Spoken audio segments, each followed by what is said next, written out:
கண் வைத்த பின்னாலே கை வைக்க கூடாதா?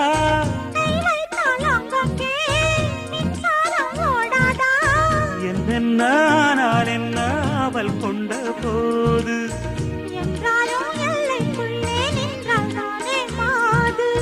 மார் மீதும் தோள் மீதும் சாய்ந்திருக்க